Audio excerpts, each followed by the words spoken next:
Commentary on Zechariah Chapter 6, King James Version. Zechariah 6 contains a prophetic vision and a symbolic action that encapsulate key themes of divine sovereignty, judgment, restoration, and the Messiah's role. The chapter is structured into two parts. 1. The vision of the four chariots, verses 1 to 8.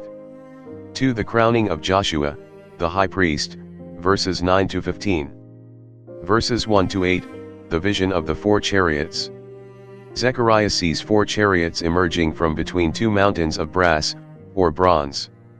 Each chariot is drawn by horses of different colors, red, black, white, and grizzled, or dappled.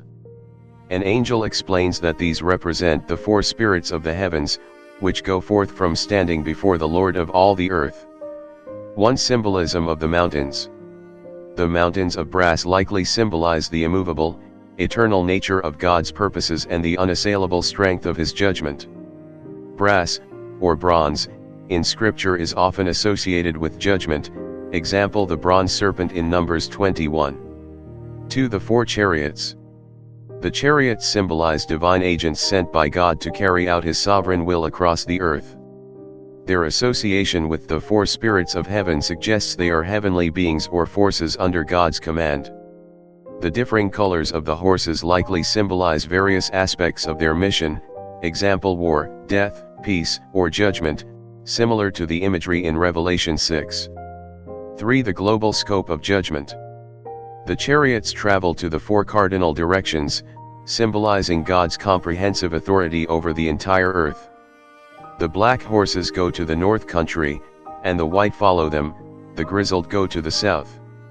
The north, often associated with Israel's historical enemies, example Babylon, represents the seat of opposition to God, which will face His judgment.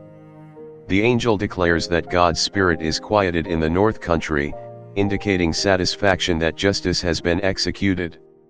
Verses 9 to 15, the crowning of Joshua the high priest.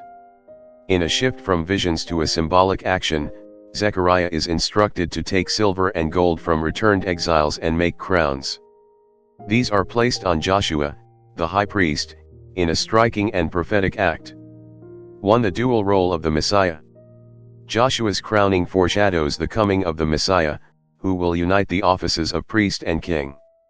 The name Joshua, Yehoshua, means the Lord saves and is the same as Jesus in Greek. This dual role of priest and king finds ultimate fulfillment in Jesus Christ, who is both the mediator, priest, and ruler, king. 2. The branch. Joshua is identified with the branch, a messianic title previously mentioned in Zechariah 3:8 and Isaiah 11:1. The branch will build the temple of the Lord, signifying both the physical rebuilding in Zechariah's time and the spiritual temple established through Christ. 3. The crown as a memorial. The crown is left as a memorial in the temple, symbolizing hope and assurance of the Messiah's future reign. It reminds the people of God's promises and the coming restoration of His kingdom. 4. Universal worship. Verse 15 looks beyond Israel, predicting that people from afar will come to help build the temple.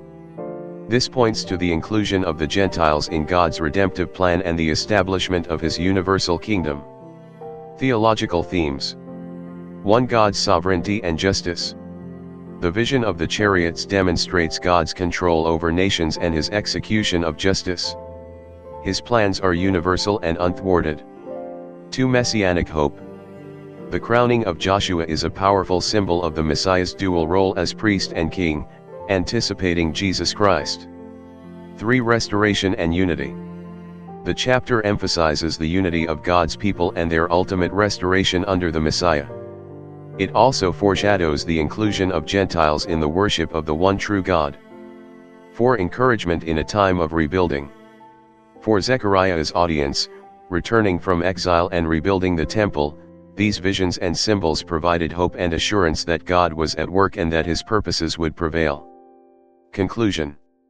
Zechariah 6 serves as a powerful reminder of God's sovereignty and faithfulness. It points forward to the ultimate fulfillment of God's plan through the Messiah, Jesus Christ, who will judge the nations, restore his people, and reign as the ultimate priest king over a redeemed and united kingdom.